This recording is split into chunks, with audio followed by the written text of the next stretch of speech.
Town go on their travels for the first time in 2025 on Monday night when we head to rivals Queen's Park Rangers for what is suddenly a big game for the Town at Loftus Road. Alongside me to preview it, I've got the Lutonian journalist James Cunliffe, and Town fan Dan Barratt-Davis is with us again. Gents, shall we match our away win total for 2024 at the first time of asking in 2025? Would be nice. It would be very nice. Please. It would be incredibly nice. We will preview the game and whether it might happen right after this intro. For me, it's the people and the spirit of the people as well. I love this town. I love this town. I love this town. You know what I love about this town is actually you. Everyone in it has got this massive soul. We're Luton people, and that's what we care about.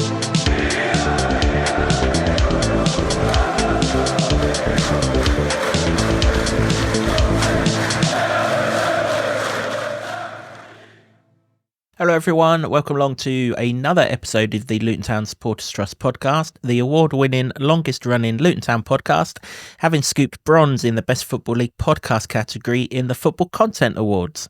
This season our show is in association with Solid, providing opportunities, provisions and assistance so our academy can fulfil their potential. As I mentioned before the intro, we're looking ahead to Queen's Park Rangers versus Luton Town. Monday night, 8 p.m 'kickoff, Sky Sports Football if you want to watch this game. Although if you haven't got a ticket and you do want to go or you can go, please do get down there and support the boys because, well, based on the recent away record, they're going to need all of the support that they can get. Not least because QPR have picked up form, and we'll come to that in a minute. To look ahead to the game, as I said, I've got the Lutonian journalist James Cunliffe with me as always, and Town fan Dan Barratt-Davis is back for a second time this week.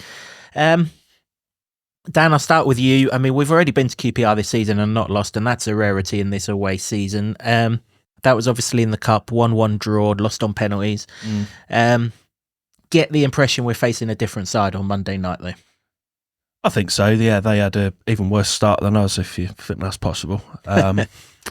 And have since managed to turn things around, get their shit together and start moving again. I think we were saying, what was it, 1 defeat in 10, whereas we've had 1 win in 10 probably, something like that. Well, it's three, it's but three. You know, it's not great, But, you're right. Yeah, it's not, the contrast is pretty similar. So it'll be tough, it always is, QPR.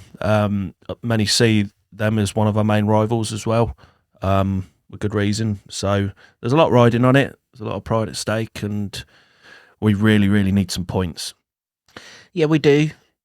Drew in the Cup, won 3-0 there last time we were there in the league. Yeah. Capped off by Alfie Doughty. We'll come on to him in a minute. Obviously, Carlton Morris got the first 2 goals. Replica of that would be lovely, wouldn't it? I mean, that would be dreamland, really. Anything would Take be a lovely. repeat of 1-1. Yeah. Just not making it 10 games on the bounce, defeat-wise, would be a start. Just got to try and stop the rot, really. And, yeah, I don't think the expectations are very high at all. And that's, I don't know, that could be a good thing. It probably isn't, though. Yeah, I mean, it's fair enough. I think the expectations of most who will be in the away end on Monday night, you know, as positive as we want to be and as optimistic as we want to be, will be lower than a snake's belly. You know, you just can't dress up the last 9 away games, and they're getting worse. And that is the key thing. They are getting worse, and the opponents are getting better. And it's not a good combination, is it? It's going to end at some point. I will stress this away form will end at some point. Don't know where, don't know when, but it will end at some point. I was going to say, you got Saturday's lottery numbers as well. Well, I have, but I don't know. It's going to I've got the right lottery numbers. I just don't know which lottery that it's going to win. Probably the one that I don't pay for the ticket for. Yeah. But it will end at some point. However, they've won their last 4 at home. They're suddenly flying. Let's not use Watford as a form guide because, you know, they look pretty ordinary here. And I didn't see that game because I was on the way to the Luton game on Wednesday. But, you know, it wouldn't be a surprise to anyone if Watford didn't turn up for a local game, would it? But the ones before it, there are some decent, if I can get my words out, some decent results in there. again, I've not watched many QPR games, but when you look at the sort of scoreboard and who scored and who set things up, Elias Chair is back in action, and that maybe that's why they've suddenly come along with this one defeat in 10 run. Yeah, you'd imagine so from the outside. He's a quality player, isn't he? And we highlighted when they came down to our place how we were delighted that he probably wasn't going to be playing because he was injured. But yeah, they didn't look. I mean, we're talking about the fact that they won when they shouldn't have, but they did. They didn't look fluid, dominant at all, and Luton did, and they somehow managed to lose that game.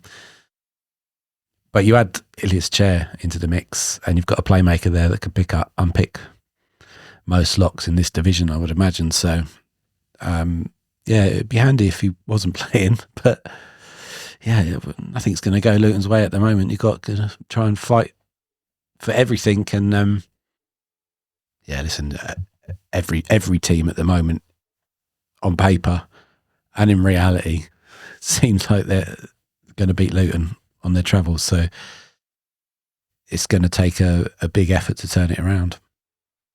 Or change, as we said in the last podcast. Michael Frey, we made him look like R9, didn't we, when he was here last time? Seemingly couldn't win a header against the bloke, and he's still the centre forward by all accounts, so let's hope we make a better job of it this time around. I hope so. I mean, obviously, he doesn't get many goals anyway, but now I've said that, he probably will score. Well, he scored that night, didn't he? Yeah. Couldn't miss, really, to be fair. No, not when you give goals like that, no. But yeah, I just hope that we, if we just reference the Norwich game quickly, I thought we did enough to shut their front men out quite well. Maybe that's what they see in the back three working. Who knows? Because let's face it, he's going to do it again, isn't he? I think he'll go with the back three again. Probably the same three, unless one of them pulls up injured, as they tend to do between games quite a lot in training, whatever they're doing. But if we can keep him quiet, keep Chair quiet as well, we give ourselves a good chance. But I think they've, looking at their squad, I think it's more of a case of they've pulled together as a team and sorted themselves out, rather than like just Chair pulling all the stops out and sorting it out. I think they've done that as a team. So again, we're going to sort ourselves out. We need to pull together as a team as well. Yeah, I mean, they've got experience of this, haven't they, Jimbo? Because they were in deep relegation mire last season when they finally booted Gareth Ainsworth out and brought Marty Cifuentes in, and they actually looked a really good side under him at the end of last season. They were flying, and I think there were expectations. I play pool with someone who supports QPR, and the expectations were for them to sort of improve into the top half of the season this time around. Obviously, it didn't happen at all for the first sort of 15 games or so, but it has done recently, and again, they're going well. And they've already made a signing themselves. Ronnie Edwards from Southampton on loan, probably known best for his time at Peterborough because he hasn't played much for Southampton, but he's a good centre-half, and our forwards are going to have their work cut out against him. I presume he'll make his debut in this game because Steve Cook got injured just before Christmas, and he was like the senior linchpin of that defence, wasn't he? And so presumably they've signed him as early as they did in January to bring him in and play in this game, so I'm expecting him to make his debut. So the front two are going to have to work hard in getting the better of him. They are. He's a very good player, but even if he doesn't play, they're going to have to work hard against this QPR defence. If I'm going to give QPR anything, it's that they've got some very combative defenders, and I say this with the best will in the world, and it's a compliment. They're quite snidey as well, which every team wish they had some players like that. Yeah. You're thinking of Dunn in particular, aren't you? Oh, what an assumption. I mean, if he wants to score an own goal, I'd be happy about that. But let's maybe not rub it in quite so early. If it does, so just keep stum about it and let him score for us. Because let's face it, the goals have been drying up in the last couple of games, and if it wasn't for Swansea's goalkeeper gifting Morris, then who knows? Probably wouldn't have scored for 3. So that is a worry. And so if Jimmy Dunn wants to help out in any way whatsoever, I wouldn't mind. But or anyone else in a Tesco shirt.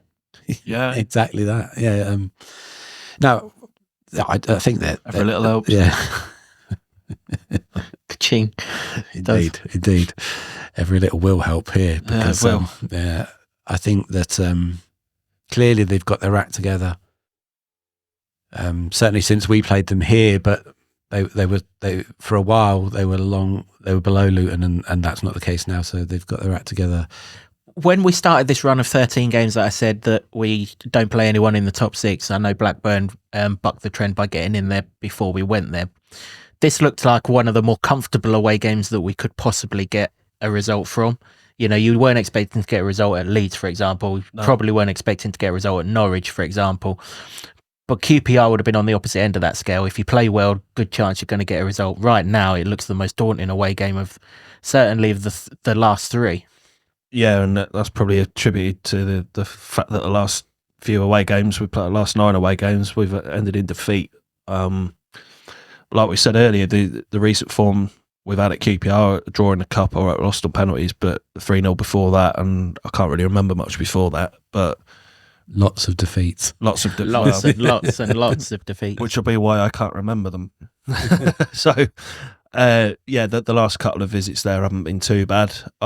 So maybe there's a positive in there to draw from that. Hopefully, there's more hope, and we all know as football fans, it's the hope that kills you. So, but with a bit of luck, there's something to look forward to get out of it. Because, like you said, this bad form has to come to an end at some point. But you're right, it is a daunting prospect because they seem to have picked up a bit of form lately, and something that we're pretty envious of. It would be peak Luton to do in one game in 2025 what they did in 22 games in 2024 and win one away game. It would, and when you go into the games, you've got to hope that would be the case. But all the available evidence so far doesn't suggest it. But obviously, we're going to have some other players available that haven't been for the last month or so. We're expecting that Alfie Doughty may be available. Lamine is registered and available, so he could make his debut. Liam Walsh returns from suspension. Liam Walsh returns. I think Johnson only had a one-match suspension, so he'll return. So there are some ways to freshen it up a bit. So we'll wait and see on that one. But obviously, they'd probably be sweating on Jordan Clark because he was removed. He was ill and had a quad issue. And we know how long Reece Burke has been out for a quad issue. We don't know if it's the same. I wouldn't imagine so because he didn't limp off the pitch against Norwich, did he? He walked off quite comfortably. He looked more ill than anything. Yeah, I mean, he walked off dugout side, didn't he? And then walked all the way round up the tunnel. If it was an issue, he'd have just walked off tunnel side and gone up the tunnel, wouldn't he? It generally doesn't get injured very often, does he, Clicker? And that's one real good thing. But the concern or the flip side of that is he's getting no younger, and when he does get injured, they're probably likely to last a bit longer than usual. Of course, he had the knee injury last season, but that was just a freak tackle in a pre-season friendly. This didn't seem anything like that. No, it didn't. I mean, the one for me, I suppose, is whether we get to see Lamine, because he has been around. I've seen him knocking around the for me, it's not whether of Kenilworth Road for the last 4 games. So for me, it's not whether we get to see him; it's when we get to see him. As in, do we get to see him from the start, or do we get to see him off the bench? Me personally, I want to see him from the start. Just start him, because we're in that situation that, as I spoke about in the last podcast, something has to change. We know the manager isn't. We know the formation isn't. So therefore, the personnel is the only thing that's left to change. And here you've got a fresh guy, no baggage of any defeats. The last thing he did was qualify for Europe with his Swedish side, with a barrel load of assists in the same game. I think it was 3 in the same game. So he'll be confident from that. You know, he'll have watched some of the games, I would have thought. And, you know, we'll probably, based on what he'll have seen, we'll probably think I can get into that team fairly easily. Yeah. Not been a great deal of competition against it. Or go back to Sweden. You know, it's like throw it. No, not send him back to Sweden. No. No, he'll want to go back to Sweden. You know, It's like don't ease him in. He's had his. Chuck him in. We think he's been here for about 3 weeks. Was it the Stoke game, wasn't it, that he was introduced to the crowd? Yeah. And that's 4 weeks ago on Tuesday. So he's been here long enough now. Just chuck him in from the start now, because as we said in the last podcast, the new signings have got to make an impact. If you're not letting your new signing make an impact, then they're kind of going, again, you're cutting off your nose to spite your face. I'd like to see him from the start. Yeah, I would as well, because it is change, isn't it? That's what people are crying out for. And if Clark isn't fit, then you've got a natural option to replace him with, haven't you? It's not scratching your head, oh, how can I get him in? You've got to put someone in, so why not put him in? Oh yeah, exactly. And like you say, we need the changes. And like you said, he's been around the building for 3 weeks now. Chuck it if it is 3 weeks or whatever it is. He'd have had time to bed himself in, get himself familiar with the rest of the lads, train, obviously seen them playing and how we play and stuff. So there's been the time to adjust to that, and it's ideal. Monday night, a rival-ish type game. I suppose it is a rival game, isn't it? So yeah, chuck him in. He must be. He can hit the ground running. He must be fit enough, because his season only ended in 6 weeks end or of November, didn't it? So something like that. And he's been, like you say, I've seen him, I think 2 or 3 times in Loftus Road down near the Players' Lounge and that. So he's been around. I'd just like to see him come in. I just hope also that he's as good on the ball as I've been hearing about, because you need somebody to put a foot on it and calm it down and just play some simple passes to keep possession sometimes. Well, I'm hoping he's as powerful as he looks, because he looks a right unit. And if he can, bring that pace and power to the side, that's exactly what this team's lacking. It's got none of it. And that could be a whole different dimension, for all that Ronnie Edwards is going to give them a bit of a leg up defensively. This guy could give us what we need. If he's going to break into the penalty box and add another body in the penalty box or in and around the penalty box, then, that is also good, because we know we can't keep clean sheets on the road, which, even against Bristol City, who tried their hardest not to score, they still stuck one in the top corner from 25 yards. When this form ends, we're going to have to win a 3-2 or something along those lines. You can't see on the horizon a 1-0 Luton win coming along anytime soon. It's, you're going to have to fight fire with fire and then come out on top in the fine margins. So if we've got someone there who can get in the box or around the box, create something, that's what we missed in the last 2 games in particular. Yeah, we're hoping that from somebody that we haven't really seen. I've seen clips, obviously everybody's seen the clips, and I've heard some good things said about him, that he can be a creative force. But I think in terms of creativity, the biggest news we've got there is that the possibility, at least, that Alfie Doughty could be back.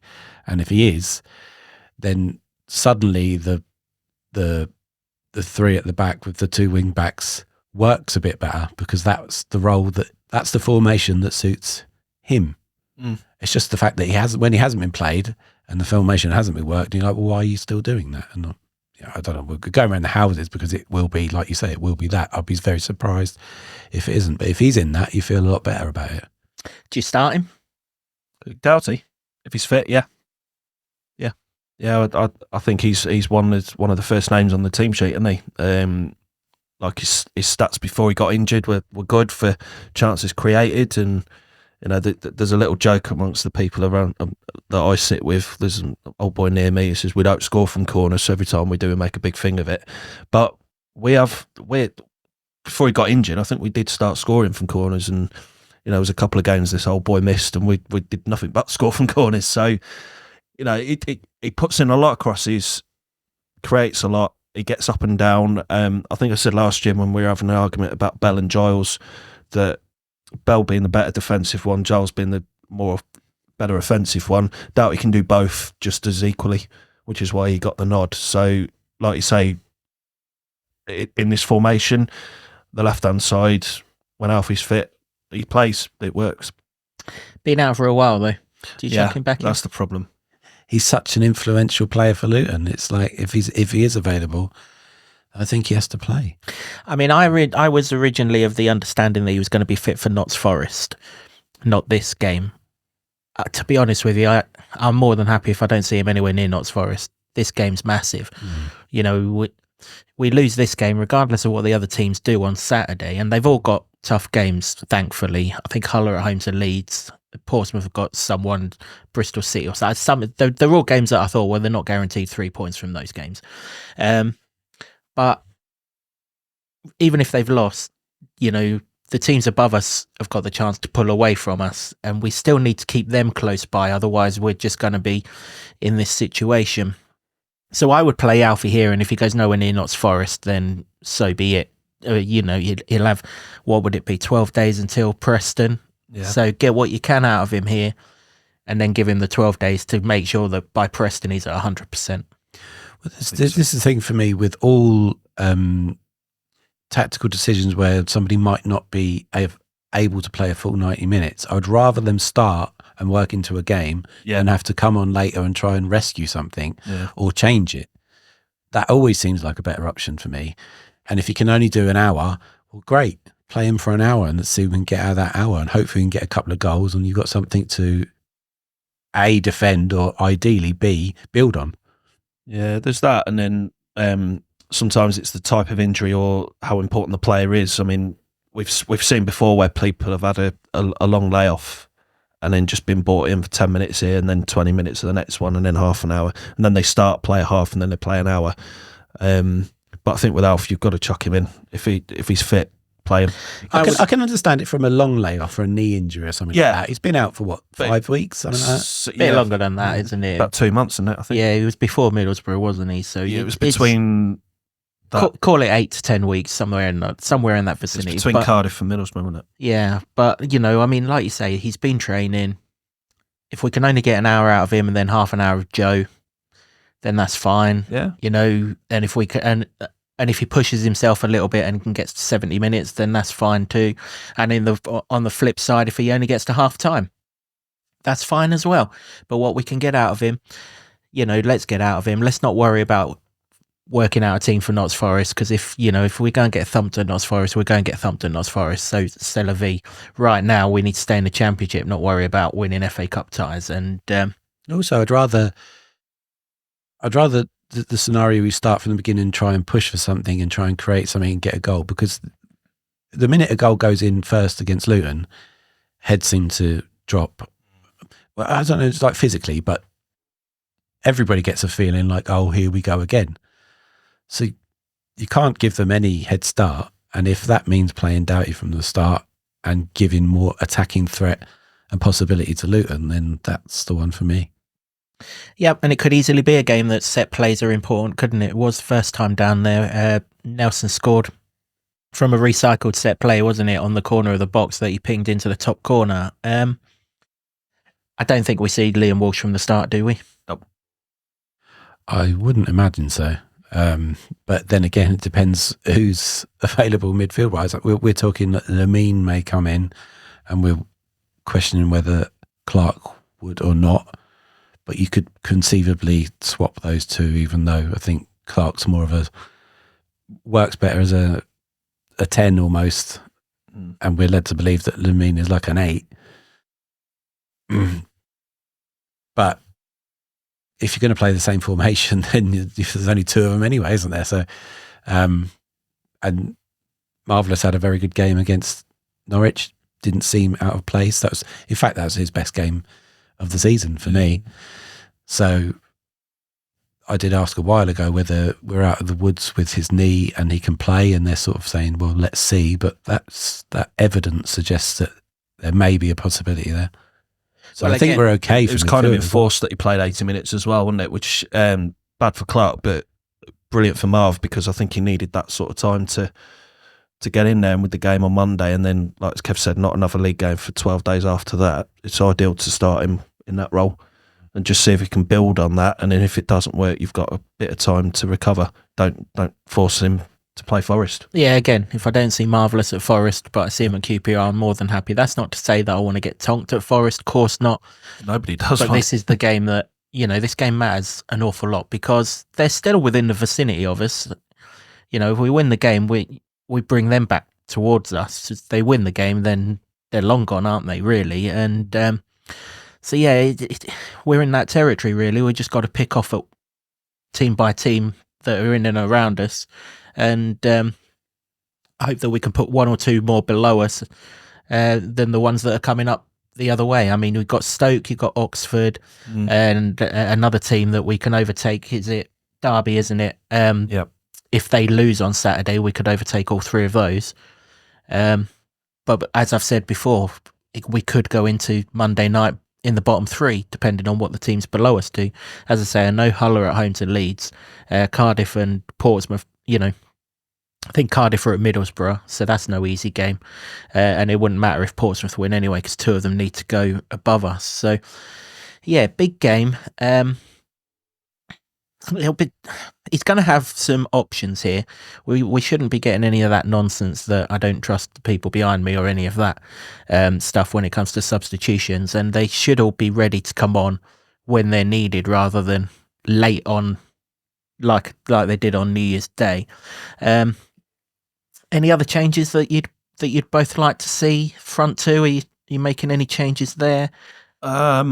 No, but I'd maybe try and find a way of fitting Brown in there somehow. Maybe a sacrifice a midfielder like he did previously.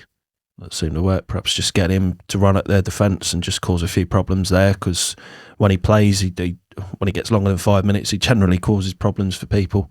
He's quite pacey and can get at people, so I'd like to see that.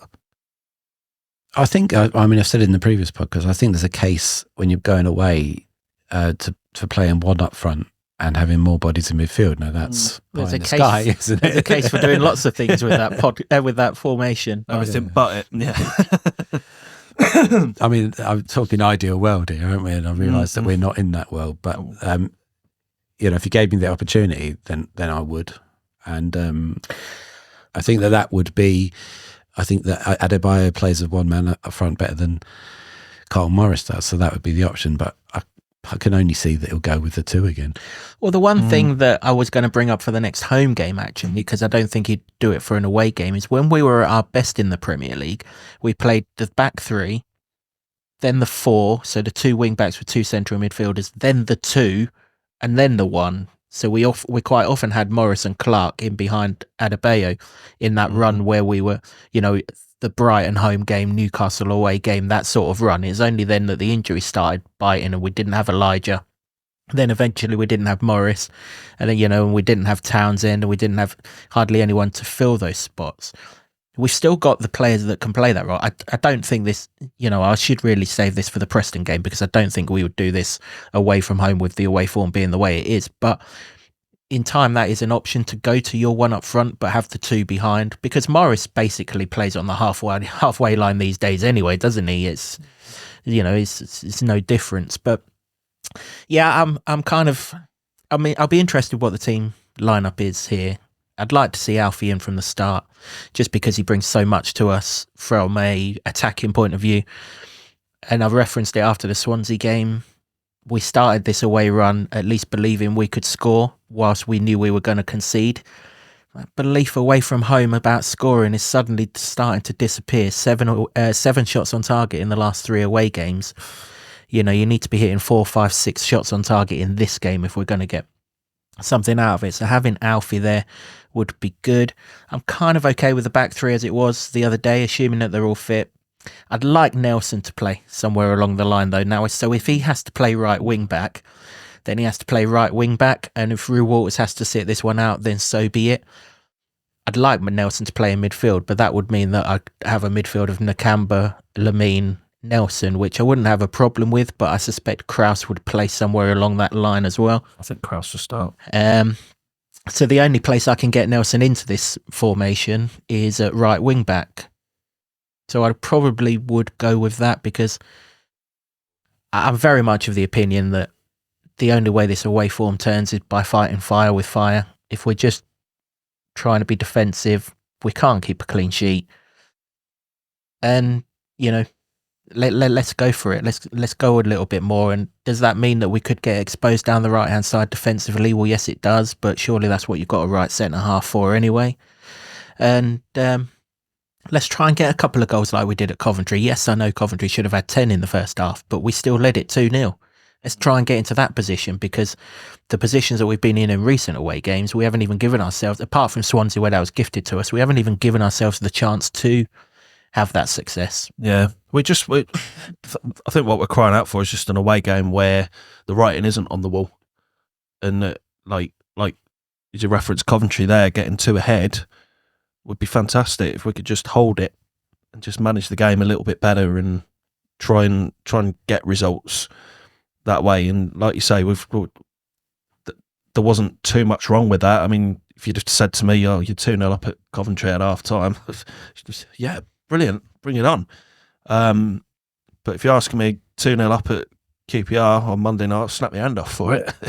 Licked it right now. Absolutely, yeah. Right you now. don't need to do that. My hands are quite attached to the body, and I'd rather keep it that way. Yeah. Sure you would. If But then you don't want the danger of what happened at Coventry, is where we completely... Now, whether we deserve to be up there or not, I don't think we did personally. And then that's The fact when that we were.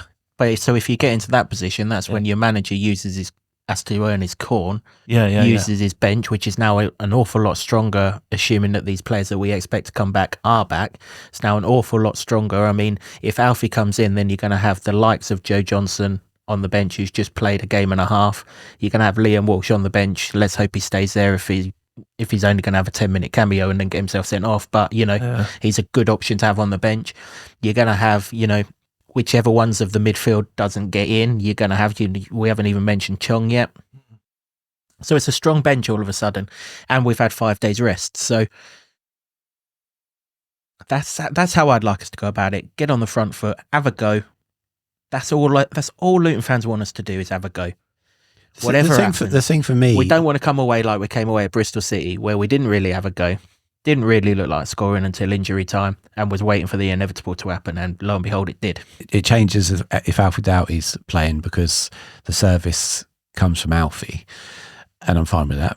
I want him to be there. But if he isn't playing, then somehow they've got to work it that Carlton Morris and Elijah Adebayo are playing a lot closer to each other, because so many times the ball goes up, a flick on happens, no one's nowhere in the vicinity of getting that ball, and then the attack breaks down.